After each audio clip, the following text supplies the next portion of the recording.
ETF index mutual funds నేర్చుకుని stock మార్కెట్లో రాణించాలనుకుంటున్నారా? వెంటనే ఈ నెంబర్కి కాల్ చేయండి. मेरा बेटी का ब्लड आ रहा, नीचे से ब्लड आ रहा, प्यार चाहिए दे दो। क्यों नहीं कर सकता? क्यों नहीं कर सकता?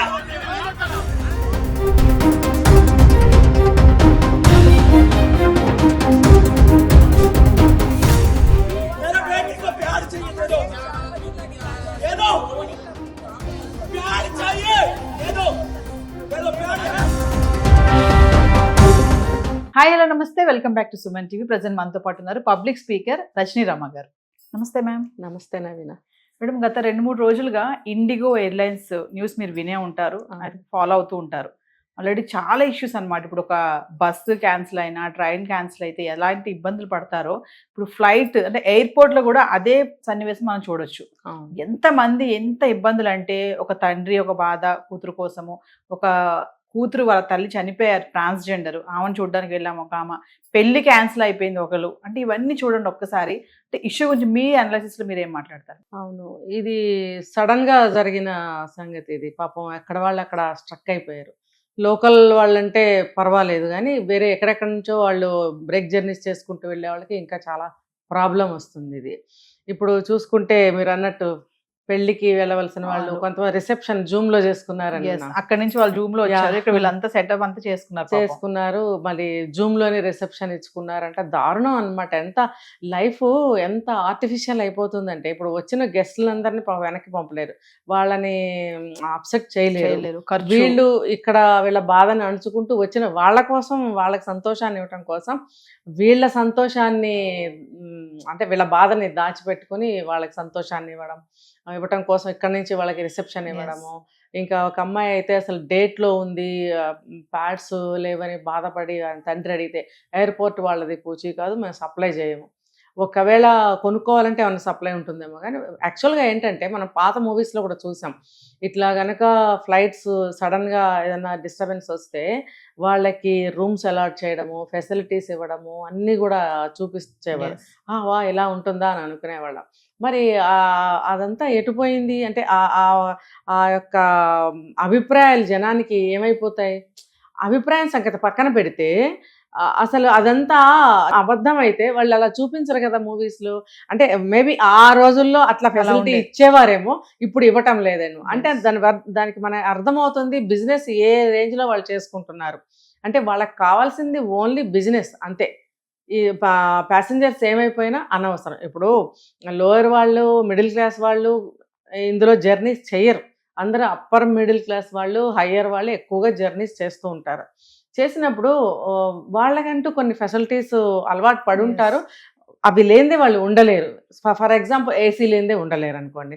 For example time to time తినేవాళ్ళు కొంతమంది ఉంటారు, లేకపోతే కంఫర్ట్గా కన్వీనియంట్గా ఉండాలి వాళ్ళకన్నీ. అవన్నీ ఇక్కడ లేవు అనుకోండి.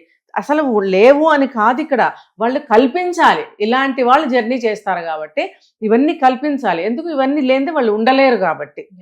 సో అసలు ఇదంతా కూడా ఇండిగో వాడు భీష్మించుకుని కూర్చోవడం వల్ల జరిగింది. ఇది మన ఇండియన్ గవర్నమెంట్కి ఇండిగో సంస్థకి మధ్య జరుగుతున్న ఫ్రిక్షన్ అనుకోండి, వార్ అనుకోండి, డిస్కషన్స్ అనుకోండి, వాట్ ఎవర్ ఇట్. ఇంకా మధ్యలో వచ్చేసి పైలట్స్ అనేవాళ్ళు ఏంటంటే, అసలు వీళ్ళకి సఫిషియంట్ రెస్ట్ లేకపోతే, ఆర్టీసీ డ్రైవర్లు అయినా చూడండి యాక్సిడెంట్లు ఎందుకు అవుతున్నాయి? రోడ్డు మీద యాక్సిడెంట్లు అయితేనే దారుణాలు అయిపోతున్నాయి. రోడ్డు మీద యాక్సిడెంట్స్ అయితే కొంతమంది అయినా బ్రతకడానికి ఛాన్సెస్ ఉంటాయి. ఎయిర్లో యాక్సిడెంట్ అయితే ఎక్కడ ఛాన్సెస్ ఉంటాయి చెప్పండి? ఈ మధ్య మనకి ఎయిర్ ఇండియా తీసుకోండి, వేరే ఏదైనా తీసుకోండి, యాక్సిడెంట్ అయితే అసలు బతికిన వాళ్ళ ఎంతమంది బతికుంటారు? ఒకళ్ళో ఇద్దరు బతికారని చెప్తున్నారు. అంటే మొత్తం క్రాష్, అందరూ చనిపోయే ఛాన్సెస్ ఉన్నాయి. కాబట్టి ఫస్ట్ ప్రిఫరెన్స్ ఏది ఇస్తారు అనంటే, పైలట్ ఒక రెస్ట్ మీద కాన్సన్ట్రేట్ చేస్తారు, ప్యాసింజర్స్ యొక్క సేఫ్టీ చూస్తారు, తర్వాత మనకి ఫ్లైట్ కూడా మంచి కండిషన్లో ఉందా లేదా అని చూస్తారు. ఇవన్నీ పక్కన పెట్టి బిజినెస్సే మెయిన్. అంటే ఇండిగో వాడు చాలా తక్కువ రేటుకి ఇస్తున్నాడు కాబట్టి, చూడండి ఇక్కడ నేను తక్కువకి ఇస్తున్నాను కాబట్టి ఒక 100 సార్లు తిప్పుతాను అని అంటే, ఆ తిప్పేవాడేమో మనిషా లేకపోతే మిషనా చెప్పండి? పైలట్ అనేవాళ్ళు వాళ్ళు మనుషులే కదా, వాళ్ళకి సఫిషియంట్ రెస్ట్ కావాలి, ముఖ్యంగా కళ్ళకి. కళ్ళకి గనక రెస్ట్ లేకపోతే కళ్ళు మనకు తెలియకుండానే వాలిపోతాయి. వాలిపోయినప్పుడు యాక్సిడెంట్లు అయ్యే అవకాశాలు చాలా ఉన్నాయి. కాబట్టి మన ఇండియన్ గవర్నమెంట్ ఏమో కొన్ని నిబంధనలు పెట్టింది. ఇగో ఈ నిబంధనలకు లోబడి మీరు నడపండి. అది రిక్వెస్టే అనుకోవచ్చు, ఇది ఆర్డర్ అనుకోవచ్చు, ఎలా అయినా కానీ. ఎందుకంటే ఎవరి కోసం చెప్తున్నారు ఇక్కడ? ప్యాసింజర్స్, ఎన్నో వందల మంది ప్యాసింజర్స్ ఒక ఫ్లైట్లో ఉంటారు.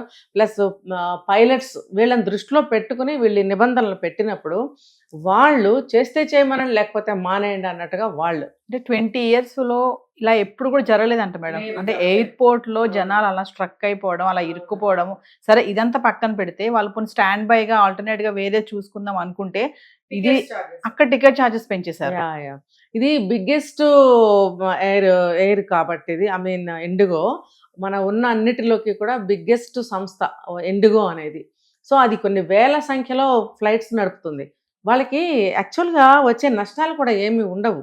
కానీ వ్యాపారం అన్న తర్వాత, సంపాదన అన్న తర్వాత అందరికంటే మనం టాప్లో ఉండాలి అన్న అభిప్రాయంతోనే వాళ్ళు ఎక్కడ తగ్గరు. ఇంకొకటి ఏంటంటే బిజినెస్లో తగ్గటం అనేది ఉండనే ఉండదు. ఒక్క సింగిల్ 1 NP కనుక వాళ్ళు నష్టపోతున్నా, కింద పడిపోయినా వాళ్ళు ఒప్పుకోరు. అది బిజినెస్లో ఉన్నటువంటి కీలకమైన పాయింట్. అది ఎన్ని కోట్లన్నా ఉండనివ్వండి, సింగిల్ 1 NP వాళ్ళు పోగొట్టుకోరు.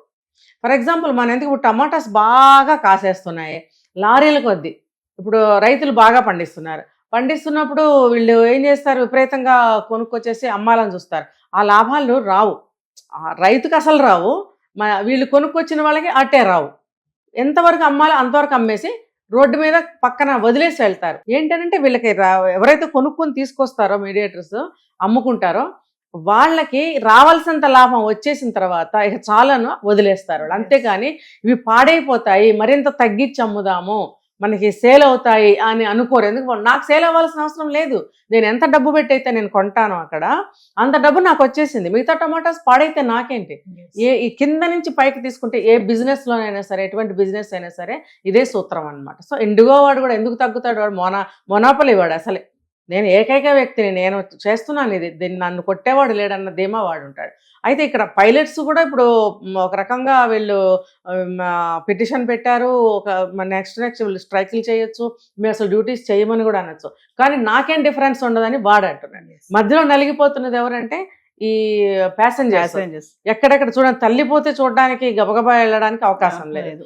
డేట్లో ఉన్న పిల్లలకి ఇబ్బంది, పిల్లలేంటి పెద్దవాళ్ళంటే ఇబ్బంది. అయితే ఏంటంటే ఇన్ని ఇబ్బందులు మనకి ఏ ప్రయాణంలోనైనా సరే చూడండి, మనం 2 జతలు బట్టలు ఎక్కువ పెట్టుకెళ్తాం. ఎందుకు? ఒకవేళ అనుకోకుండా ఒక రోజు కనుక మనం ఉండాల్సి వస్తే బట్టలు కావాలి. అయితే ఇలా బిజినెస్లు అనేవి, ఫ్లైట్స్ అనేవి, బస్సులు అనేవి, ట్రైన్స్ అనేవి వాళ్ళ సమస్యలతో అలా ఉంటాయి అని మనం కూడా దాన్ని రిసీవ్ చేసుకోవాలి. ఆ సమస్యని మన ప్రయత్నాలు, అంటే మన సౌకర్యాలు, మన ఫెసిలిటీస్ మనం చేసుకుని వెళ్ళాలి. ఫర్ ఎగ్జాంపుల్ ఆ పాప ప్యాడ్స్ లేక చాలా ఇబ్బంది పడింది. అలా టైం అనుకోండి, ఒకవేళ టైం కాకపోయినా ఒక 2-3 days బిఫోరే రావచ్చు డేటు.